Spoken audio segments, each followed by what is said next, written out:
भारतीय सेना की नई रक्षा रणनीति, ड्रोन से लेकर मिसाइल तक, अब दुश्मनों के छूटेंगे पसीने। भारतीय सेना अपनी वायु रक्षा क्षमताओं को और अधिक सशक्त बनाने के लिए व्यापक रणनीतिक बदलाव कर रही है। हाल के वैश्विक संघर्षों, विशेष रूप से रूस यूक्रेन युद्ध में ड्रोन और आधुनिक हवाई हथियारों की बढ़ती भूमिका को ध्यान में रखते हुए भारतीय सेना ने अपनी एयर डिफेंस क्षमताओं को नए आयाम देने का निर्णय लिया है। इस योजना के तहत पुराने प्लेटफॉर्मों को बदला जाएगा, नए विखंडन गोला बारूद, फ्रेगमेंटेशन अम्युनिशन का उपयोग किया जाएगा और अधिक शक्तिशाली रडार तैनात किए जाएंगे। वायु रक्षा क्षमताओं का विस्तार।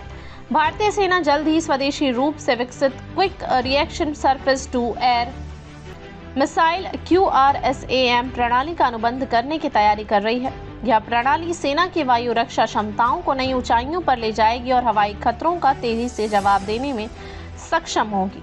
QRSAM प्रणाली मोबाइल लॉन्चर से लैस होगी और विभिन्न प्रकार के हवाई लक्ष्यों को निशाना बना सकेगी। एयर डिफेंस कमान की रणनीति। भारतीय सेना के air defence wing army air defence AAD ने बताया कि वर्तमान में सेना के पास विभिन्न प्रकार की मिसाइल और तोप प्रणालियां मौजूद हैं, जिनमें L-70, ZU 23 mm, शीलका, तुंगसुका और ओसा AK मिसाइल सिस्टम शामिल है। लेफ्टिनेंट जनरल सुमेर इवान डी कुन्हा, जो भारतीय सेना की एयर डिफेंस विंग के प्रमुख हैं, ने स्पष्ट किया कि सेना अब इस पुराने प्लेटफॉर्मों को नई स्वदेशी प्लेटफॉर्मों से बदलने पर जोर दे रही है। साथ ही उन्होंने यह भी बताया कि हाल के वर्षों में तोपों का उपयोग फिर से बढ़ा है और विखंडन गोला बारूद के साथ उनका प्रभावी तरीके से इस्तेमाल किया जा सकता है। सेना अब हाइब्रिड एयर डिफेंस सिस्टम विकसित करने पर भी ध्यान केंद्रित कर रही है, जो रडार, मिसाइल और तोपों का एक समग्र समाधान प्रदान करेगा। स्वदेशी रक्षा प्रणाली की ओर बढ़ता कदम। भारतीय सेना की योजना के तहत L-70 और ZU 23 mm बंदूकों को स्वदेशी उत्तराधिकारी प्लेटफॉर्मों में बदला जाएगा। इस दिशा में पहला परीक्षण जुलाई में होने की संभावना है। भारतीय सेना ने 1960 के दशक में स्वीडन की बोफोर्स AB द्वारा निर्मित 1000 से अधिक L-70 तोपों को शामिल किया था, लेकिन अब उन्हें नए प्लेटफॉर्मों से बदला जाएगा।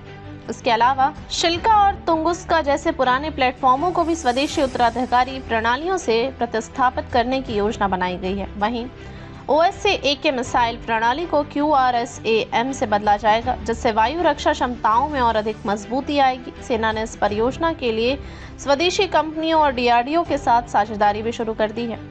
DRDO का सफल परीक्षण और नई तकनीकें। भारतीय रक्षा अनुसंधान एवं विकास संगठन DRDO भी वायु रक्षा क्षमताओं को मजबूत करने में महत्वपूर्ण भूमिका निभा रहा है। हाल ही में DRDO ने बहुत कम दूरी के वायु रक्षा प्रणाली very short range air defence system VSHORADS के 3 सफल उड़ान परीक्षण किए हैं। यह प्रणाली विशेष रूप से कम ऊंचाई पर उड़ने वाले लक्ष्यों के खिलाफ प्रभावी है और इसे भारतीय सेना, वायुसेना और नौसेना की जरूरतों के अनुरूप विकसित किया गया है। यह प्रणाली हल्की होने के कारण सैनिकों के लिए इसे ले जाना आसान बनाती है और यह युद्ध क्षेत्र में त्वरित प्रतिक्रिया देने में सक्षम होगी। ड्रोन और काउंटर ड्रोन तकनीक पर जोर। लेफ्टिनेंट जनरल डी कुन्हा ने ड्रोन और काउंटर ड्रोन तकनीक के बढ़ते खतरे पर भी प्रकाश डाला। उन्होंने रूस यूक्रेन युद्ध का उदाहरण देते हुए बताया कि किस प्रकार ड्रोन का उपयोग एक नया खतरा बन गया है और इसे रोकने के लिए नई तकनीकी की आवश्यकता है। ड्रोन विरोधी प्रणाली और बेहतर रडार ग्रिड के उपयोग से भारतीय सेना दुश्मन के विमानों और ड्रोन हमलों को प्रभावी ढंग से रोक सकेगी।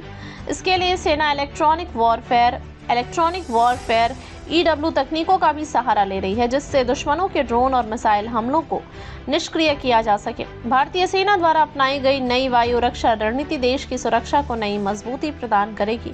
आधुनिक मिसाइल प्रणालियां, स्वदेशी तोपें, अत्याधुनिक रडार और ड्रोन विरोधी तकनीकों का समावेश भारतीय सेना को वायु रक्षा क्षेत्र में आत्मनिर्भर, सेल्फ रिलायंट बनाने में सहायक होगा। सेना अब एक बहुस्तरीय वायु रक्षा प्रणाली, multi layered air defence system विकसित कर रही है, जिसमें लंबी, मध्यम और छोटी दूरी की मिसाइलें शामिल होंगी। आने वाले वर्षों में इन तकनीकों के सफल कार्यान्वयन में भारतीय वायु रक्षा प्रणाली वैश्विक स्तर पर एक नई ऊंचाई पर पहुंच जाएगी।